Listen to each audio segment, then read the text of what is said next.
शांताकारं भुजगशयनं पद्मनाभं सुरेशं विश्वाधारं गगनसदृशं मेघवर्णं शुभांगं लक्ष्मीकान्तं कमलनयनं युगविधानगम्यं वंदे विष्णुं भवभयहरं सर्वलोकैकनाथं।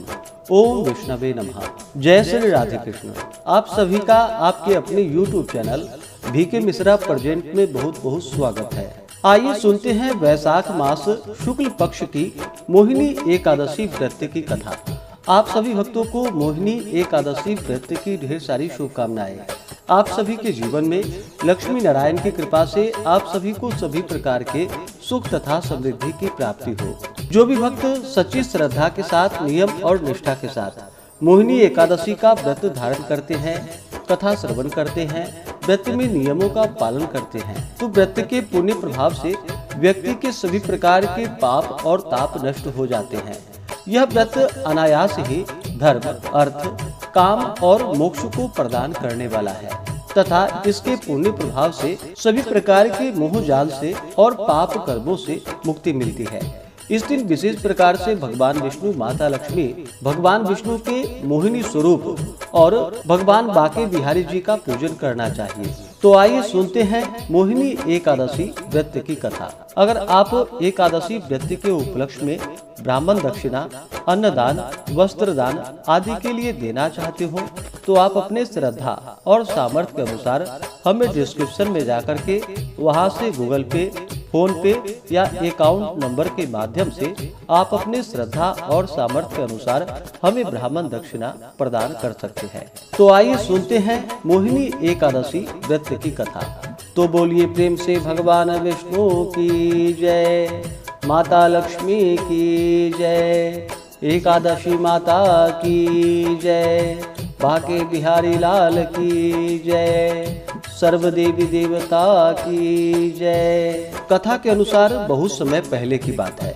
भगवान श्री कृष्ण के मुखार बिंद से कथाओं को सुनकर पांडु नंदन महाराज युधिष्ठिर ने उनसे कहा कि हे भगवान, आपकी अमृतमयी वाणी में इस कथा को सुना, परंतु हृदय की जिज्ञासा नष्ट होने के बजाय और भी प्रबल हो गई है। अब आप कृपा कर वैशाख शुक्ल पक्ष की एकादशी के व्रत का विधान एवं महात्म्य वर्णन कर मेरे त्रिशीत हृदय की प्यास को हरण कीजिए। पांडु नंदन के ऐसे वचन को सुनकर भगवान श्री कृष्ण मुस्कुराते हुए बोले कि हे राजन, अब मैं तुम्हें वह कथा सुनाता हूँ जो महर्षि वशिष्ठ ने मर्यादा पुरुषोत्तम भगवान रामचंद्र जी को सुनाई थी। एक समय की बात है, भगवान रामचंद्र जी ने अपने गुरु वशिष्ठ के आश्रम में जाकर उन्हें प्रणाम किया और हाथ जोड़कर कहा कि हे भगवान, आप कृपा कर मुझे कोई एक ऐसा व्रत बतलाइए जिसके करने से अनंत पुण्य फल की प्राप्ति हो और अनायास ही धर्म, अर्थ, काम और मोक्ष की भी प्राप्ति हो। भगवान रामचंद्र के ऐसे वचन को सुनकर वशिष्ठ जी ने कहा कि हे वत्स, तुम धन्य हो। तुमने इस प्रकार का प्रश्न करके लोक के कल्याण की कामना की है। अच्छा तो सुनिए, वैशाख शुक्ल पक्ष की एकादशी का नाम मोहिनी है। इस मोहिनी एकादशी का व्रत जगत के समस्त मोह जाल और पाप कर्मों से मुक्ति करा देता है। मैं आपको इस विषय का एक अत्यंत प्राचीन इतिहास सुनाता हूँ। सावधान होकर सुनिए। इस आख्यान के सुनने एवं सुनाने से महान भी पाप नष्ट हो जाते हैं। सरस्वती नदी के किनारे भद्रावती नाम की एक नगरी थी। वहाँ का राजा सोम वंशोत्पन्न अत्यंत धर्मात्मा, दयालु, सत्यवादी एवं न्यायी था। उसका वैश्य कुलोत्पन्न धनपाल नामक मंत्री अत्यंत धर्मात्मा और परम वैष्णव था। उसने अनेकों बगीचे लगवाए, अनेकों कुएं एवं तालाब खुदवाए और अनेकों अन्न क्षेत्र स्थापित भी किए। उनके 5 पुत्र थे, सुमनोहर, द्वितीमान, मेधावी, सुकृति और धृष्ट बुद्धि।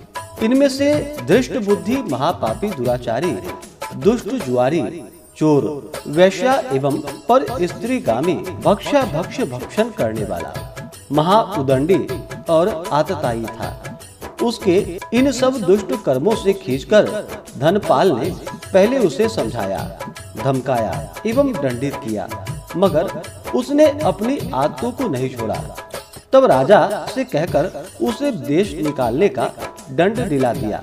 दृष्ट बुद्धि ने कुछ दिनों तक तो अपने संचित धन और जेवरों को बेचकर अपना जीवन व्यतीत किया, मगर जब वह खत्म हो गया और उन वैश्याओं ने भी धक्के दे दिए और उसे घर से निकाल भी दिया, तब वह दुष्ट चोरी और बटमारी करके अपना गुजर बसर करने लगा। पहले से वह पक्का घुटा हुआ बदमाश बन चुका था। इसी से राज कर्मचारियों की पकड़ में नहीं आता था। अगर कभी कभी आ भी जाता तो कर्मचारी उसके पिता के सौम्य भाव से उसे छोड़ दिया करते थे। इस प्रकार जीवन बिताते हुए उसके दिन बीतते गए। तब एक दिन वह पकड़ा गया और राजा ने उसे अपने राज्य से एकदम बाहर निकाल दिया। अब वह वन में जाकर वन के पशुओं को मारकर अपना गुजर बसर करने लगा। संयोग बस वह एक दिन कौंडिल्य मुनि के आश्रम पर जा पहुंचा। वैशाख का महीना और प्रातः काल का समय था। महर्षि स्नान कर बैठे ही थे। संयोग बस मुनि के वस्त्र का एक कोना उसके शरीर से छू गया। उसी के प्रभाव से उसके पाप कुछ हल्के हुए। उसके हृदय में ज्ञान का संचार हुआ। वह महर्षि के पास जाकर उन्हें प्रणाम कर उनसे कहा कि हे प्रभु, मैं महा अधर्मी और महापापी हूँ। अपने किए कर्मों का फल भोग रहा हूँ। हे प्रभु, मुझे ऐसी कोई युक्ति बतलाइए कि मैं बिना धन के पाप से मुक्त हो जाऊं। दृष्ट बुद्धि के ऐसे वचन को सुनकर मुनि के हृदय में दया उत्पन्न हुई और उन्होंने कहा कि हे वत्स, सावधान होकर मेरी बातों को सुनो।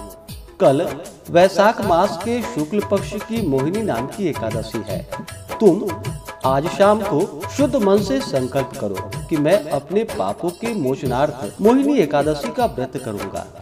इस प्रकार संकल्प करके एकादशी को प्रातः काल शौच इत्यादि से निवृत्त हो स्नान कर भगवान का पूजन एवं ध्यान करो और दिन भर और रात भर भोजन पान सभी को त्याग कर केवल भगवत भजन करो।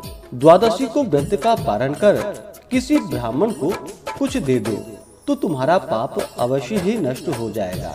दृष्ट बुद्धि ने महर्षि के कथानुसार मोहिनी एकादशी का व्रत किया और उसके प्रभाव से उसके समस्त पाप नष्ट हो गए और वह परम पद को प्राप्त हुआ। मोहिनी के समान सरल एवं फल देने वाला और कोई दूसरा व्रत नहीं है।